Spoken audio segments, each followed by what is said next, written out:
अस्सलामुअलैकुम। सच न्यूज में मैं हूं आपके साथ काशिफ रजा और मैं हूं महानूर मेराज। हेडलाइंस आपने जानी। हम दुआ करते हैं अल्लाह ताला अपने हबीब हजरत मोहम्मद सल्लल्लाहु अलैहि वसल्लम और उनकी आल के सदके में वतन अजीज पाकिस्तान को दुश्मनों के शर से महफूज रखे। आमीन सुम आमीन।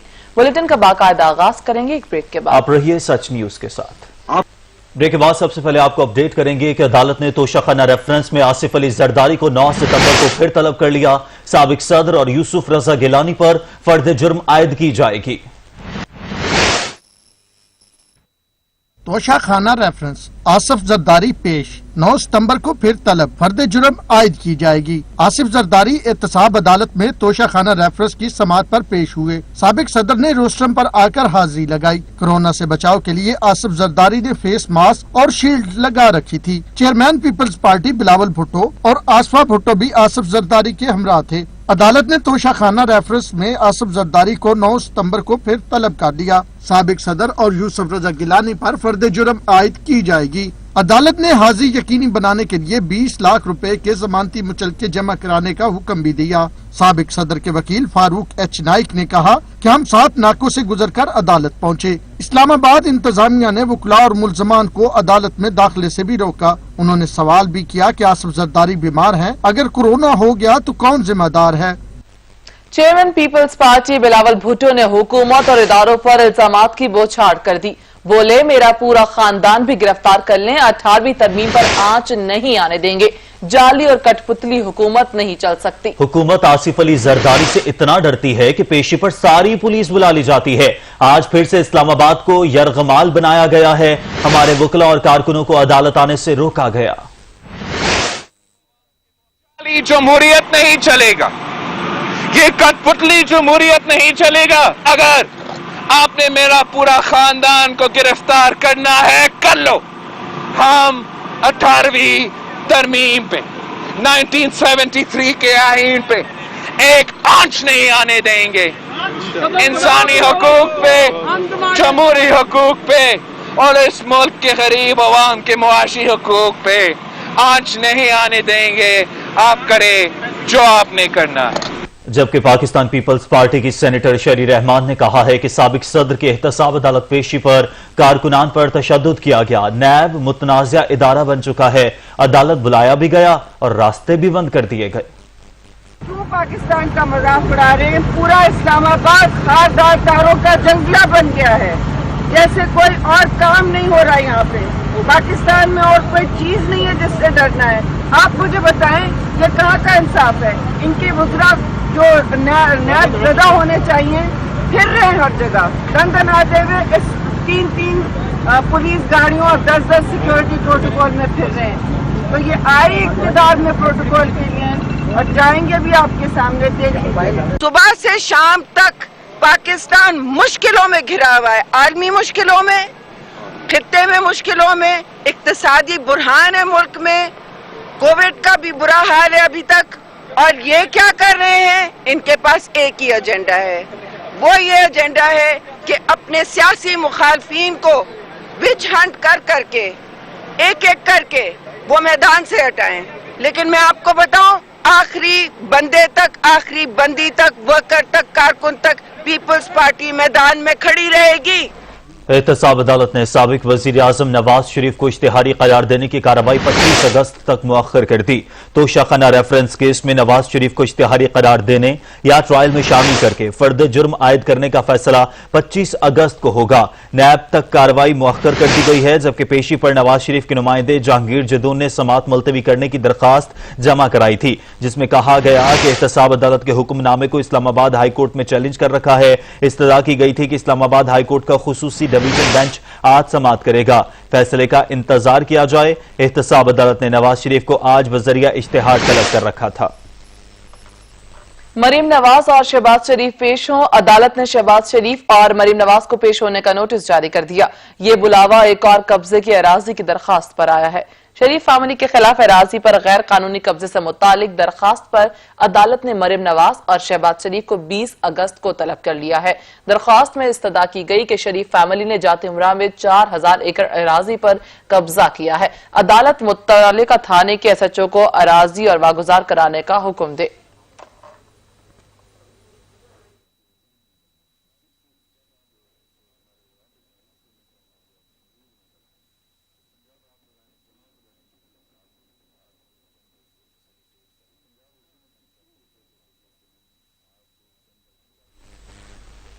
तोशाखाना रेफरेंस मफरूर करार देने के खिलाफ नवाज शरीफ की दरखास्त पर समाअत। इस्लामाबाद हाई कोर्ट ने नवाज शरीफ की जमानत पर सवाल उठा दिए। नवाज शरीफ की 2 अपीलें जेर इल्तवा।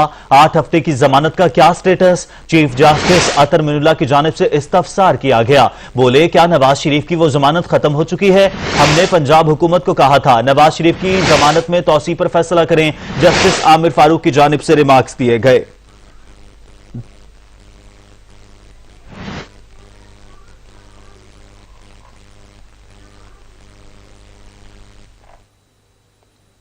वज़ीर आला पंजाब उस्मान बुज़दार लाहौर में न्यूज कॉन्फ्रेंस कर रहे हैं। मंशूर के अंदर है कि जो लेस डेवलप एरियाज हैं उनकी तरफ भी हम तवज्जो दें, उनको भी एट पार ले आएं। तो इसी लिहाज से मेरे ख्याल में आपने सुना होगा कि अभी पिछले कैबिनेट मीटिंग के अंदर साउथ पंजाब के अंदर हमने जो एक सेक्रेटेरिएट क्रिएट कर दिया है, उसके रूल ऑफ बिजनेस भी हमने डिफाइन कर दिए हैं और जो सेक्रेटरीज वहाँ पे बैठेंगे वो फुल फ्लैज सेक्रेटरीज के पावर इस्तेमाल करेंगे वहाँ पे। और एक जो उनको अपॉर्चुनिटी है वहाँ के लोगों को इंशाल्लाह हम वो भी देंगे, उस पर भी खुसूसी तवज्जो होगी हमारी। आपने फरमाया कि आपको लॉ एंड ऑर्डर की सिचुएशन बेहतर चाहिए। मॉडल पुलिस स्टेशन का जो आइडिया है इसको हम प्रमोट करके आगे ले जा रहे हैं। पुलिस पे कभी किसी ने तवज्जो नहीं दी, सिर्फ पॉलिटिकली उसको इस्तेमाल किया जाता था और दैट्स ऑल। अभी अल्हम्दुलिल्लाह हमने 10,000 जो कांस्टेबल्स हैं उनकी भर्ती की अप्रूवल की है। हमने उनको तकरीबन 550 उनकी जो गाड़ियां थीं वो हमने उनको दे दी हैं। हमने पुलिस को एग्जीक्यूटिव अलाउंस भी दे दिया है, जिस तरह हमने सिविल ऑफिसर्स को दिया, कैबिनेट ने पिछले मीटिंग में अप्रूव किया है ताकि इनकी वर्किंग बेहतर हो।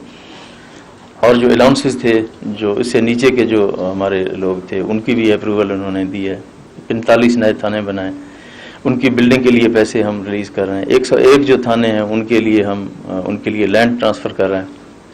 तो हम चाहते हैं कि पुलिस को मॉडल पुलिसिंग की तरफ हम ले जाएं, उनकी वर्किंग बेहतर हो। इसके अलावा आपने जो काफ़ी जिक्र किया है कि पार्किंग प्लाजाज के इश्यूज़ हैं, बिल्कुल ये पंजाब गवर्नमेंट की प्रायोरिटी है कि जहाँ पे नहीं है हमें बनाने चाहिए और हम मूव कर रहे हैं। कुछ प्लान्स हैं, कुछ इंशाल्लाह हम आपसे लेंगे, उनको आगे जाएंगे। ट्रीटमेंट प्लांट्स की बात आपने की है, डेफिनेटली कि जितना जो एनवायरनमेंट ख़राब हो रहा है, जितनी प्रॉब्लम्स आ रही हैं, ट्रीटमेंट प्लांट्स की हमें ज़रूरत है। जैसा कि पिछले दौरे में प्राइम मिनिस्टर साहब ने यहाँ पे रिवर रावी डेवलपमेंट का प्रोजेक्ट का इफ्तिताह किया था। आप सब लोग जानते हैं एक नया शहर बसने जा रहा है लाहौर के पैरेलल, इसकी 46 किलोमीटर लंबाई होगी, 1,08,000 एकड़ उसका रकबा होगा। फिर उसके अंदर जो 3 डैम बनेंगे, उनसे पानी जो स्टोर होगा 6.25 लाख क्यूसेक का, उससे जो वाटर टेबल है लाहौर का राइज होगा, ग्रीन पॉकेट्स बनेंगे।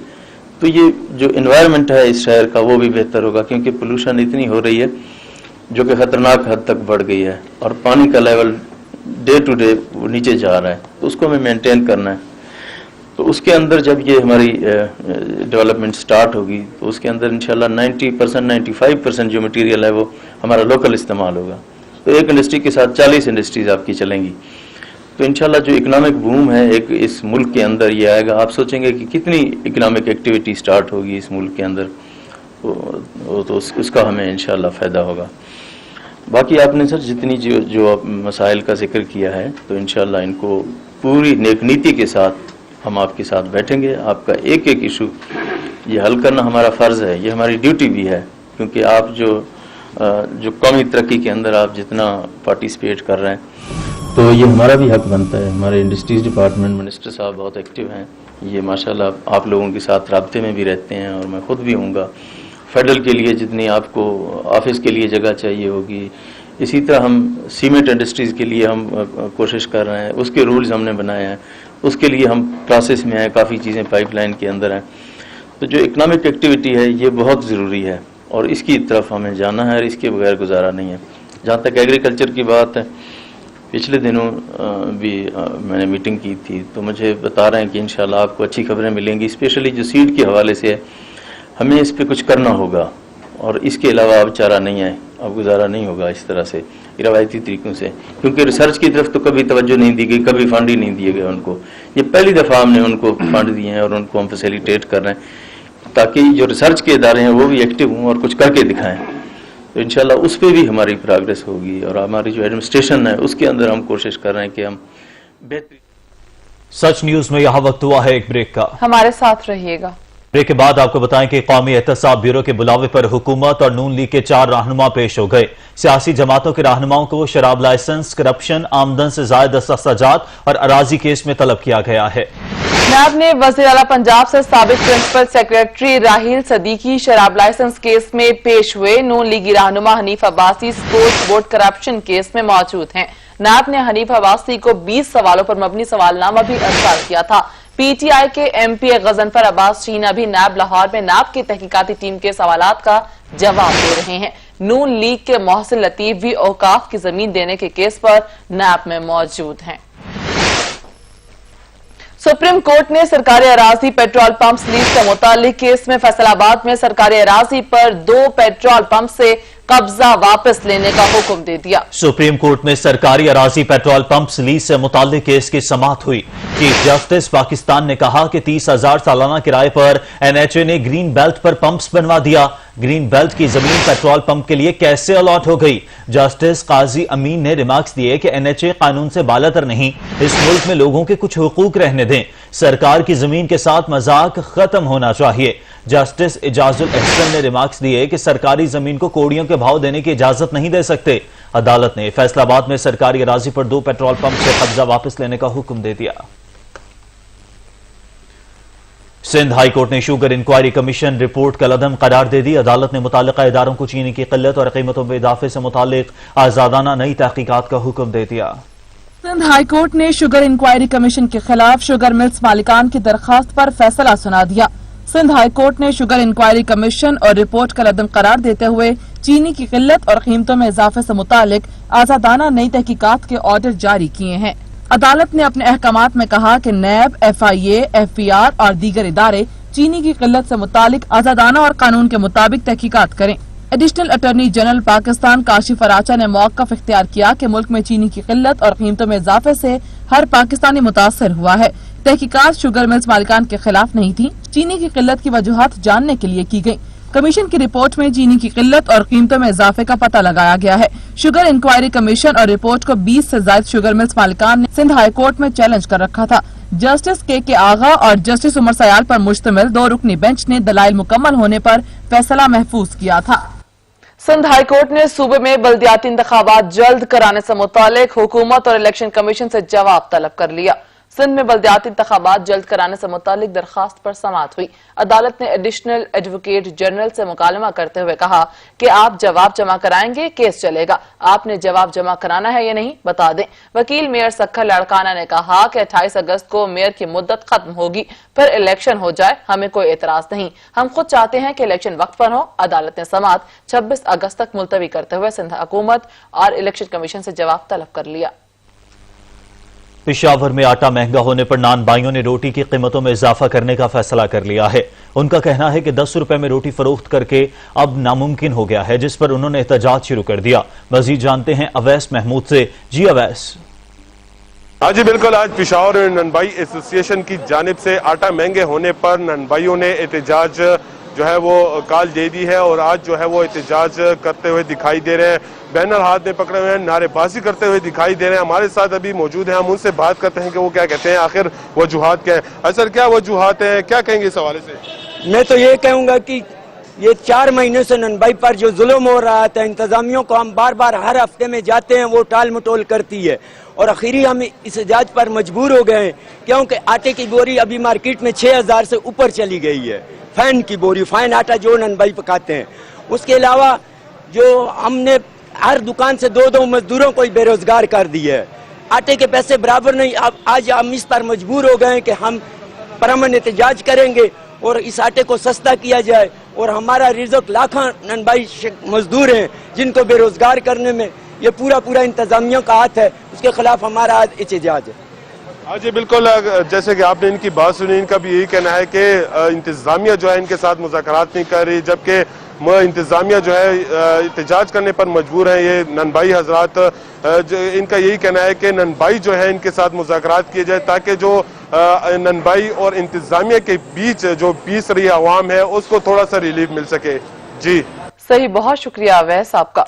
गुजरांवाला में महंगाई का तूफान थमने का नाम नहीं ले रहा। रोटी और नान की कीमत में हालिया इजाफे ने गरीब को और भी परेशान कर दिया है। मजीद तफसीलात जानेंगे हाफिज शहजाद रफीक से। जी शहजाद, रोटी और नान के क्या रेट मुकर्रर किए गए हैं? हाँ जी, ऐसा है कि रोज बरोज अशियाई खुर्दोनोश की कीमतों में इजाफे से अवाम पहले से ही परेशान थे, तो वहीं जो नान भाई एसोसिएशन है उन्होंने रोटी और नान की कीमत में इजाफा कर दिया है। रोटी की कीमत जो 7 रुपए थी अब 10 रुपए की हो गई है, जबकि नान जो है वो 12 रुपए से बढ़ाकर 15 रुपए का कर दिया गया है। इस इजाफे की क्या वजह है, आइए नान भाई से पूछते हैं। आप बताएं, आपने ये क्यों इतनी महंगी रोटी और नान कर दी है? सर, पहले 3700 से बोरी थी, अब 6500 की हो गई है। हम क्या करें, किधर जाएं? पैसे नहीं पूरे हो रहे मजबूरन। और तोड़ा जो सा 7 रुपए की रोटी है वो आटा 837 रुपए गवर्नमेंट कहती है मिलता है, मगर मिलों के जाए वो कहते हैं नहीं है। दुकानदार 1200 का तोड़ा देते हैं। हम मजबूर हैं, क्या कर सकते हैं हम? जी बिल्कुल, आपने नान भाई की बात सुनी है। एक कस्टमर यहाँ पर मौजूद है। आप बताएं कि कितना गरीब परेशान है इस महंगाई के? बहुत ज्यादा, इतना ज्यादा कि बस बेबस हो चुके हैं हम। तब्दीली सरकार ने तो बस हवा निकाल दी है आवाम की।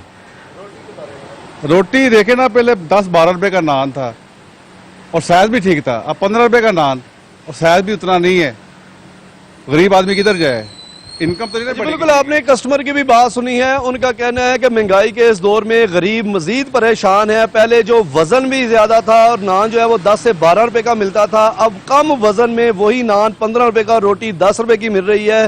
हुकूमत को चाहिए कि फौरी तौर पर इस इजाफे का नोटिस ले। हाफिज शहजाद रफीक आप अपडेट कर रहे थे, आपका बहुत शुक्रिया। रोटी की बढ़ती हुई कीमतों ने शहरियों को तशवीश में डाल दिया है। शहरी कहते हैं कि हुकूमत ने अवाम का जीना मुहाल कर दिया है। कभी सब्जी महंगी, कभी आटा महंगा और अब रोटी की कीमत बढ़ाने का फैसला कर दिया है। के लिए तो एक रोटी थी जो कि सस्ती मिलती थी, अब वो हुकूमत ने जो है उसको भी महंगा कर दिया है। और ना कोई इसके लिए वो कर रहे हैं कि प्रॉपर तरीके से इसकी कीमत कम की जाए, कंट्रोल किया जाए, वजन भी कम हो जाएगा। तो गरीब से अब हुकूमत जो वो रोटी का नवाला जो है वो भी छीन रही है। यार रोटी तो पहले 10 रुपए का था, वजन भी उसका बहुत अच्छा था, अब उन्होंने वजन भी कम किया हुआ है और रेट भी बढ़ा रहा है। उनका रेट अब 15 कर रहे हैं और 15 से 20 कर रहे हैं, तो इसको जो है ना ये रोटी कमाना बहुत मुश्किल हो गया। पहले जो 10 रुपए की रोटी दे रहे थे उसमें वजन पहले पूरा था, अब जो 10 में रोटी जो दे रहे थे वो थी छिलका बन गई रोटी। और जो 20 रुपए की रोटी इन्होंने कर दी है उसमें जो है ना इतनी ज्यादा कमी हो गई है कि अब पेड़े में कमी हो गई है। गवर्नमेंट को चाहिए कि इसके खिलाफ सख्त एक्शन ले ले, क्योंकि हर आदमी जो है कमजोर है। कोई भी 20 रुपए में रोटी अफोर्ड नहीं कर सकता। पहले मैं नहीं कर सकता, बाद में दूसरा नहीं कर सकता है। तो इसलिए गवर्नमेंट को चाहिए कि इसके खिलाफ एक्शन ले ले, क्योंकि हर इंसान जो है वो ज्यादा मुश्किलात में है। कराची में जगह जगह कचरे का अंबार लगा हुआ है, जिसके बायस शहरी शदीद मुश्किलात का शिकार हो चुके हैं। मजीद जानेंगे अता हुसैन से, मलेर के इलाके में जो इस वक्त मौजूद हैं। जी अता, बताइएगा क्या सूरत हाल है? जी बिल्कुल, कराची में बल्दियाती इदारों की नाअहली ने शहर का नक्शा तब्दील कर दिया। शहर की हर गली, हर मोहल्ला, हर इलाका, हर सड़क और शाहरा तकरीबन जो है कचरे का ढेर लगा हुआ है। जहां जाएं आप, आपको कचरा ही नजर आएगा। अगर मेरा कैमरामैन असगर आपको यहां पे दिखा सके कि मैं मलिर के इलाके में मौजूद हूं और ये कॉलेज है, गवर्नमेंट कॉलेज, इसके साथ, इसकी दीवार के साथ जो है कचरे का अंबार लगा हुआ है, जबकि इस पूरी सड़क पे सीवरेज का पानी अब भी मौजूद है। बारिशें खत्म हो चुकी हैं मगर सीवरेज का पानी अब भी सड़कों में मौजूद है। सीवरेज का निज़ाम धर्म है। कॉलेज की दीवार के साथ कचरे का इस कदर अंबार लगा हुआ है, जबकि इसी कॉलेज के सामने एक गवर्नमेंट बॉयज सेकेंडरी स्कूल है जो वो भी, उसके पास भी कचरे का अंबार है। इस पूरे इलाके में शदीद ताफुन फैला हुआ है। इस कचरे के बायस यहाँ के मकीनों से जब हमारी बात हुई तो उनका यही कहना था, हम हर दफ़ा बार यहाँ पे कंप्लेनें करा चुके, यूसी के दफ्तर के बाहर भी जो है उनको भी कंप्लेनें कराई, लेकिन अब तक हमारी सुनवाई ना हो सकी। हत्ता के मलिर में जो यूसी का दफ्तर है उसके दफ्तर के बाहर भी जो है वो कचरे का अंबार लगा हुआ है। जब यूसी के दफ्तर के बाहर से कचरा नहीं उठ पा रहा तो आप खुद ही जो है पूरे इस इलाके का अंदाजा लगा सकते हैं कि किस कदर यहाँ पे कचरा मौजूद है। और यहाँ पे इस कचरे से जो है शदीद ताफुन फैल रहा है। वैसे कोरोना का दौर चल रहा है, लोगों को एहतियात का कहा गया है, मगर इस कचरे से जो है मजीद भी बीमारियां फैलने का खदशा है। जी अता हुसैन, आप अपडेट कर रहे थे, आपका बहुत शुक्रिया। कराची के अवाम गंदगी में जिंदगी गुजारने से आजिज आ चुके हैं। शहरियों का कहना है कि क्या हमारे मुकद्दर में हमेशा ये कचरा ही है? सियासी जमातों की बयानबाजी पर कब अमल होगा? ताफून और बदबू से बीमारियां फैलने का कौन जिम्मेदार है? दावे तो सब करते हैं मगर अमल कोई नहीं करता है। ये कभी जिंदगी में जो है ना सफाई नहीं हुई है। पैसों से हर काम फौरन हो जाता है, बगैर पैसों का इनकी बलदियाती निज़ाम में चले जाओ, दफ्तर में चले जाओ, चक्कर काट लो, दरखास्तें दे दो, कोई सुनाई नहीं है, कोई नहीं आता है। बस अभी का ये तो बाहर है, आदमी कूद काट के चला जाता है। मगर आप मेरे गली में चले जाओ, महीना 2 महीने हो गए अभी तक पानी घर के अंदर पानी आ रहा है। बताओ, जब आदमी बाहर बर्दाश्त नहीं कर रहा है तो अंदर कैसे बर्दाश्त करेगा? बहुत परेशानी है, यहाँ से गुजर भी नहीं सकते थे। यहाँ तकरीबन पानी 1 फीट से ज़्यादा खड़ा था और यहाँ से गुजरने के लिए पीछे से जाना पड़ता था कि ज़ईफ़ आदमी 1-2-3 दफ़ा बारिश में गिरे, जिनको आके मैंने खुद उठाया है। ये कचरा तकरीबन कल उठा है। ये कचरा 1-1.5 महीने से यहाँ मौजूद था, ना कोई इसको उठाने आ रहा था। सूबाई गवर्नमेंट का कोई नुमाइंदा नहीं आया, ना उसने यहाँ से कचरा उठाया, ना यहाँ के देखा। यहाँ के जो काउंसलर नाजिमीन थे वो कहते थे यार हमारे बस में इख्तियार नहीं है, लिहाजा हम क्या कंप्लेन देते थे, हम लोग कंप्लेन ले लिया करते थे, रिसीविंग कर लिया करते थे, मगर अमल नहीं हुआ। बीमारियों ने इतना ढेर करके रखा है कि हम लोग इतने परेशान हैं कि हम लोग आ जा नहीं सकते, यहाँ से गुजर नहीं सकते। बच्चों को इतनी पेट की बीमारियां लग चुकी है, पानी भी गंदा। खबरें और भी होंगी एक ब्रेक के बाद, हमारे साथ रहिएगा। लाहौर की सब्जी मंडी कचरे का गढ़ बन गई, जगह जगह गंदगी के ढेर लगे हैं। नाकिस इंतजामात के बायस खरीदो फरोख्त में शदीद परेशानी का सामना करना पड़ रहा है। मजीद जान लेते हैं अली मलिक से। जी अली। बिल्कुल, लाहौर शहर की बात की जाए तो सब्जी मंडियों का ये हाल है कि यहाँ पे जगह जगह ठेले दिखाई दे रही हैं, जहाँ पे सब्जी और फ्रूट जो है वो यहाँ पे खरीदो फरोख्त जारी है। मगर अगर सफाई की बात की जाए तो यहाँ पे सफाई के इतने नाकिस इंतजामात हैं कि साथ ही जो है वो सब्जी और फ्रूट पड़ा हुआ है, उसके दरमियान में ही जो है वो गंद का एक बहुत बड़ा ठेला लगाया गया है। अगर बात की जाए इंतजामात की तो इंतजामिया की जानिब से कोई यहाँ पे इंतजामात देखने के लिए कोई ऐसा बंदा यहाँ पे मौजूद नहीं है जो इन पर नजरसानी की जाए, जिसके बायस जो है अगर हम अभी भी कोरोना वायरस से लड़ रहे हैं, वहीं दूसरी जानिब अवाम यहाँ पर खरीदो फरोख्त के लिए मंडी का रुख करती है। वहाँ पर दूसरी जानिब आप देख सकते हैं कि गंद के बिल्कुल साथ ही ठेले लगाए गए हैं। मगर अगर जरासीम की बात की जाए तो यहाँ पे हुकूमत की जानिब से या इंतजामात की जानिब से कोई इंतजामिया का बंदा यहाँ पे मौजूद नहीं है जो इनका नोटिस लिया जाए कि यहाँ पे अगर हम कोरोना वायरस से लड़ रहे हैं, वहीं दूसरी जानिब दीगर जरासीम है।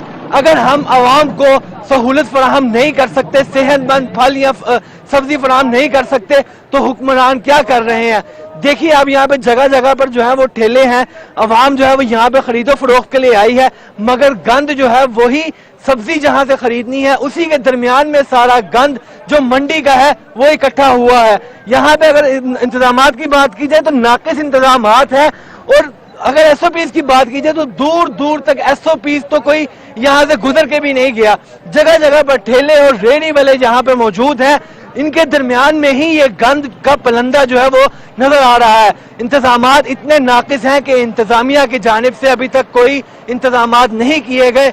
महकमा का कहना है कि अगर इंतजामात ऐसे ही रहे तो यहाँ पे कोरोना वायरस दोबारा फैल सकता है। जी बहुत शुक्रिया अली मलिक आपका। बलूचिस्तान में आटे का बहरान फिर सर उठाने लगा। 50 किलोग्राम आटे के एक थैले की कीमत में 8 रुपए इजाफा हो गया। मुनाफाखोरों ने सरकारी निर्खनामे को मुस्तरद कर दिया है।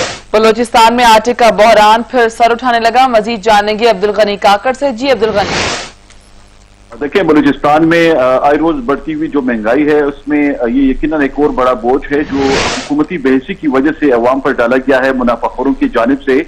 गुज़श्ता एक माह के दौरान दूसरी बार ये नर्ख बढ़ाए गए हैं और इस वक्त ओपन मार्केट में 50 किलोग्राम आटे का जो एक थैला जो पहले 2500 रुपए तक फरोख्त किया जा रहा था, अब उसकी कीमत बढ़ाकर 3500 रुपए मुकर्रर कर दी गई है। और जो बाज़ दूर अफसादा इलाके हैं सूबे के, वहां इससे भी महंगे दामों आटे के फरोख्त की जो शिकायत हैं वो सामने आई हैं। जो परचून रेट पर लोग आटा फरोख्त कर रहे हैं, उनका ये दावा है कि फ्लोर मिल्स ने नई कीमतें मुकर्रर की हैं। कुछ अर्सा कबल बलूचिस्तान में फ्लोर मिल्स की जानिब से सूबे में गंदम की जो आदम दस्तियाबी का एक मसला था उसके खिलाफ एहतजाज भी किया गया था, लेकिन बाद में हुकूमत की जानिब से गंदम का जो मुकर्ररा कोटा था वो उन फ्लोर मिल्स को फराहम कर दिया गया। लेकिन ये जो मसनूई महंगाई है इस पर काबू पाने के लिए कोई इक़दाम नहीं किए जा रहे हैं और ये जो मखसूस माफिया है जो इस मसनूई महंगाई में मुलविस है, खासकर आटे की कीमतें बढ़ाने के हवाले से, उसके खिलाफ कोई कार्रवाई नहीं की जा रही है। और एक और अहम वजह जो कि सामने आई है वो ये भी है कि यहाँ पे जो प्राइस कंट्रोल कमेटी है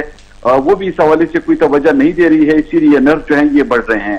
जी बहुत शुक्रिया अब्दुल गनी काकड़, आप अपडेट कर रहे थे।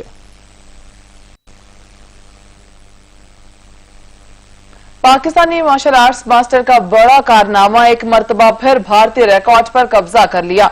10 किलो वजन के साथ 1155 के मुकाबले में 1370 किक्स को टारगेट पर हिट कर दिया, भारतीय रिकॉर्ड को चकनाचूर कर दिया। पाकिस्तान के मोहम्मद राशिद ने एक मर्तबा फिर भारतीय कराटे मास्टर को शिकस्त दे दी और पाकिस्तान का नाम पूरी दुनिया में बुलंद कर दिया।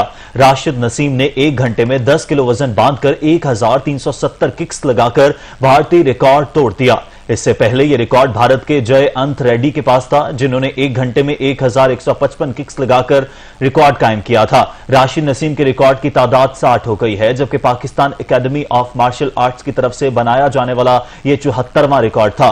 मोहम्मद राशिद इससे पहले भी भारत के 15 से ज्यादा रिकॉर्ड तोड़ चुके हैं। राशिद का कहना है कि पाकिस्तान के लिए 60 से ज्यादा रिकॉर्ड बना चुका हूं, चाहता हूं कि हुकूमत पाकिस्तान मेरी खिदमात को सराहते हुए किसी भी हुकूमती एजाज से नवाजे। मोहम्मद राशिद का अगला हदफ मुल्क के लिए रिकॉर्ड की सेंचुरी बनाना है। चाहता था रिकॉर्ड 14 अगस्त को ब्रेक करूं, लेकिन तबीयत की नासाजी की वजह से ऐसा ना कर सका। अपना ये रिकॉर्ड पाकिस्तानी अवाम के नाम करता हूं। सिंध के अजीम सूफी बुजुर्ग हजरत लाल शहबाज कलंदर के मजार को जायरीन के लिए SOPs के तहत खोल दिया गया है। दरगाह खुलते ही जायरीन का तांता। कोरोना के बायस 5 माह से बंद दरगाह लाल शहबाज कलंदर को जायरीन के लिए खोल दिया गया, जहां मुल्क भर से जायरीन की आमद का सिलसिला जारी है। महकमा औकाफ की जानिब से हुकूमती SOPs पर अमल दरामद कराने के लिए बेहतरीन इंतजाम किए गए हैं। मास्क पहने बगैर दरगाह में दाखिल नहीं होने दिया जाएगा, जबकि हर 8 घंटे बाद दरगाह की मुकम्मल तौर पर सफाई की जाएगी। दरगाह के दाखिली दरवाजों पर सैनिटाइजिंग गेट और मेडिकल कैंप भी लगाए गए हैं। हर रोज सुबह 12 बजे और शाम 7 बजे मजार को 1-1 घंटा बंद करके सैनिटाइज किया जाएगा। एक वक्त में 50 अफराद को दरगाह के अंदर जाने की इजाजत होगी और धमाल के 25 अफराद को पासेस दिए जाएंगे। कोरोना वायरस के फैलाव को रोकने के लिए हुकूमत सिंध की जानिब से दरगाह लाल शहबाज कलंदर को 15 मार्च से जायरीन और अकीदतमंदों के लिए मुकम्मल तौर पर बंद किया गया था। बड़े सगीर के अजीम रूहानी बुजुर्ग बाबा फरीदुद्दीन मसूद गंज शक्कर के उर्स की तकरीबात जारी हैं। जायरीन मोहब्बतों के सफीर के मजार पर अकीदतों के फूल निछावर कर रहे हैं। दरबार बाबा फरीद के सजादा नशीन दीवान मौदूद मासूद चिश्ती के 778वें उर्स मुबारक की तकरीबात जारी हैं। रवां साल कोरोना वबा के पेश नजर दरबार पर उर्स की तकरीबात का इंतहाई महदूद इंतजाम किया गया है। दूसरे शहरों से आने वाले जायरीन को उर्स की तकरीबात में शिरकत की इजाजत नहीं दी गई। उर्स के मौके पर पाकपतन पुलिस की जानिब से सिक्योरिटी के फूल प्रूफ इंतजाम किए गए हैं। रहीम यार खान की गल्ला मंडी में 100 किलो वजनी बोरी उठाकर भागने का मुनफरिद मुकाबला मुनाकिद किया गया। इस मुनफरिद मुकाबले को देखने के लिए शहरियों की बड़ी तादाद उमड़ आई। इसी पर रिपोर्ट करेंगे मोहम्मद फारूक। मुहर्रम अल हराम के सिलसिले में गवर्नमेंट ऑफ पाकिस्तान ने SOPs जारी कर दी। इसी हवाले से असिस्टेंट कमिश्नर खानपुर मोहम्मद यूसुफ चीना की जेर सदारत जिनाहाल बल्दिया में शिया रहनुमाओं, अमन कमेटी के मेंबरान, महकमा वापडा, सुई गैस, टेलीफोन और मुख्तलिफ शोबों से ताल्लुक रखने वाले अफसरान ने शिरकत की। मीटिंग में असिस्टेंट कमिश्नर खानपुर मोहम्मद यूसुफ चीना ने गवर्नमेंट की जारी करदा SOPs बारे में। चीन में रंगारंग टॉर्च फेस्टिवल का आगाज हो गया। इस मौके पर माहिर करतबाजों की शानदार परफॉर्मेंस ने देखने वालों को दंग कर दिया। फेस्टिवल में चीन समेत मुख्तलिफ ममालिक से ताल्लुक रखने वाले अफराद ने शिरकत की और मशाल थामे मेले की रौनकों को 4 चांद लगा दिए।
अब तक के लिए इतना ही, कुछ देर में हाजिर होंगे हेडलाइंस के साथ। देखते रहिए सच।